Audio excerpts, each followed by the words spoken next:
And to break it all down, I do want to bring in Brian Sobel, who is a political analyst. Brian, thank you so much for taking the time to speak with us. My pleasure, Stephanie. How are you doing today? I am doing well. A very hotly anticipated event happening in just a number of days. Both Trump and Biden busy preparing for this upcoming debate. And I'm curious just in terms of what the strategies might be when it comes to presenting themselves once again on the stage for all the American voters out there. Great question. For President Biden, his sole role in this is to prove his competency and his cognitive awareness.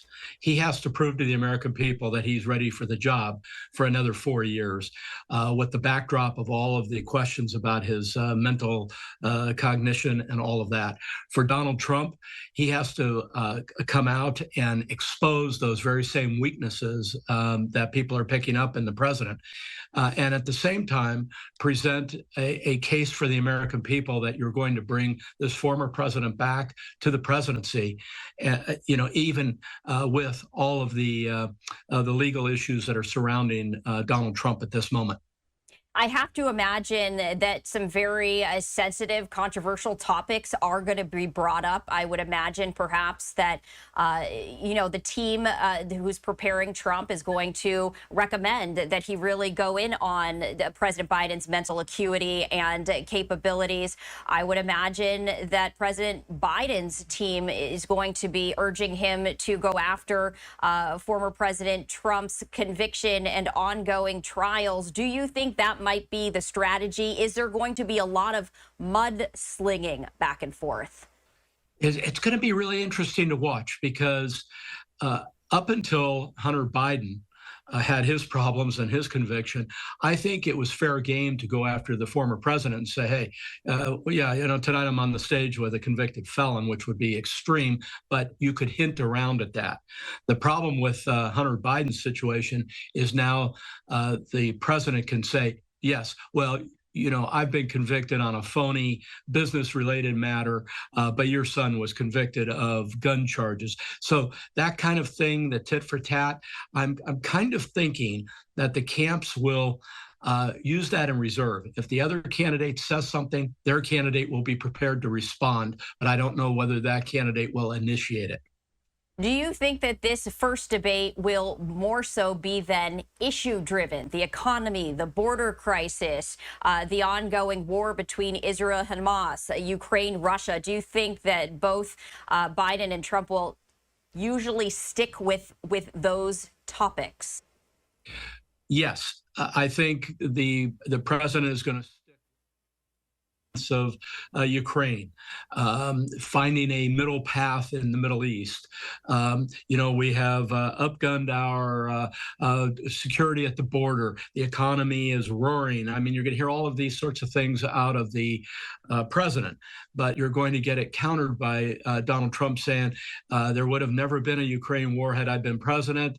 I would have solved the Middle East problem. We'd have a wall on the southern border. You're going to see those kinds of contrasts in this debate, the back and forth, and the American people will decide.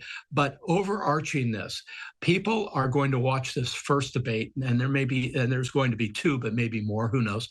But they're going to be looking at this contrast between the president and this former president, and deciding whether the current president can take us forward or whether we need to call on the former president to come back and lead the nation forward. There's some very interesting dynamics that I think people, especially in the media like us, will be watching to try to interpret for the American people. No doubt fascinating and truly historic. This debate differs from previous presidential debates. The format, perhaps some of the rules. Can you walk our viewers through how this particular debate is different from perhaps previous debates? Different and similar. The difference is that in this first debate, there will be no live audience. And there will be a prohibition against speaking beyond your time. And how that'll be enforced is they will simply cut the microphone off.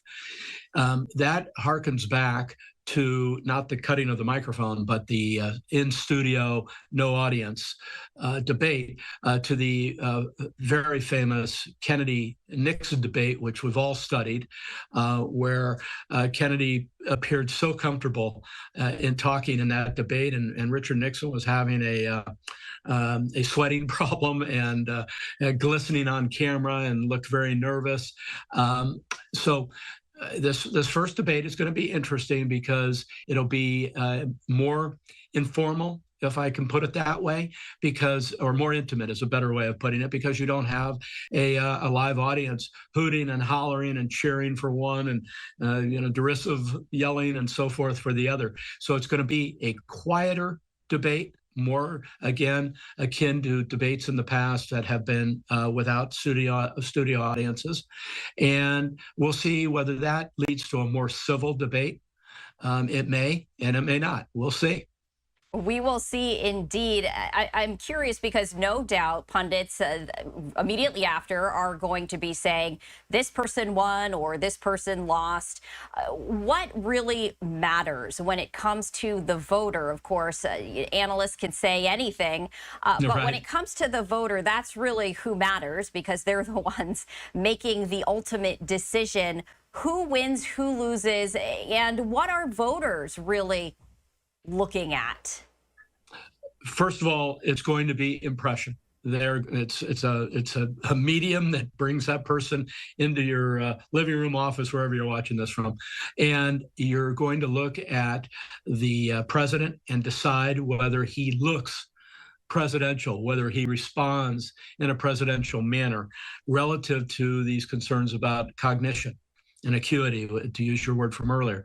The same thing for Donald Trump. Is he overblown? Is he too amped up? People are going to look at this and decide who has the demeanor, the disposition to take us out for another 4 years. The issues are well known to the American public. I think, when we talk with people around the country, we know the 3 or 4 core issues. And how these two people respond to those core issues, and they have different points of view on each one, will also matter. But first and foremost, this is a visual medium, and we're going to be looking at these two to decide who looks presidential. Body language, very important. Tone of voice, very important. As you mentioned, President Biden really is going to have to bring that energy, that fire. When it comes to issues, I'm curious, where do you think the strengths lie? I imagine Trump is going to be talking about border, the economy. When it comes to President Biden, what are the strong areas that he might want to spar with Trump on? Well, you mentioned it. One is the economy. I think we have seen some improvement in the economy, and I think he's going to say, hey, the economy doesn't turn instantly. We've been working on this. It's getting better. Under my administration, we have added so many jobs, the usual metrics that you'll hear. And he's going to talk about defense of Ukraine and Europe as a strong suit in terms of America's response there. I think he's going to say we have worked very hard in the Middle East to find peace. We're still working hard on that. We're working on crime in cities and homelessness and the fentanyl crisis. All these things will be things that Joe Biden will put a positive spin on.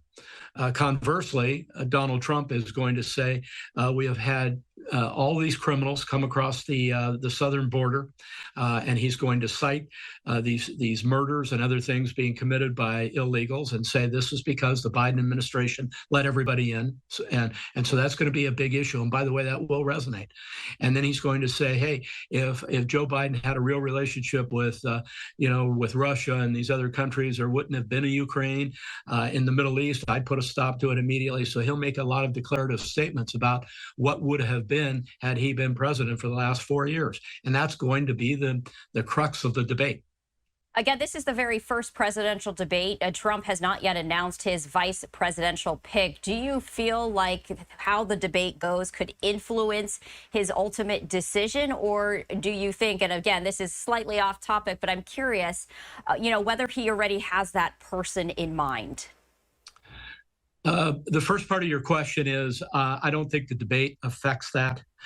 This is Biden v. Trump, and Donald Trump takes his own counsel very clearly. We've seen that over the years.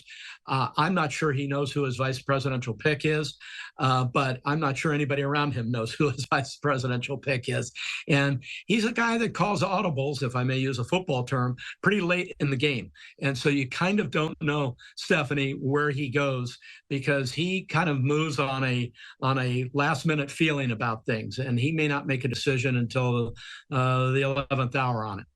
And it may not matter truly to the voters, as you mentioned, Brian. This really is Biden versus Trump. That's who people really care about. Not necessarily, not to diminish the importance of the vice presidential candidates, but again, the American people, as you mentioned, truly are choosing once again between Biden and Trump, and it is going to be absolutely fascinating to see all of this play out.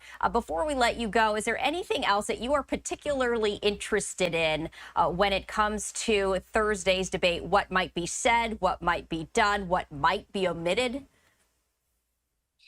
Again, I think it's going to be a fascinating debate, one of the more interesting ones, I think, than we've seen in the past few years, because of all this cauldron of issues upon which they have very different views. And then just the fact that you have, frankly, two older people, and even in contrast to American history and presidents, older people debating, and one of those will lead this country forward, either a person in his early 80s or somebody in his late 70s. And so vigor and intensity of view and ability to articulate their point of view will be everything. Really so fascinating. Brian, thank you so much for taking the time to chat with us as we look ahead to this week's upcoming first presidential debate. We appreciate you hopping on with us. My pleasure, Stephanie.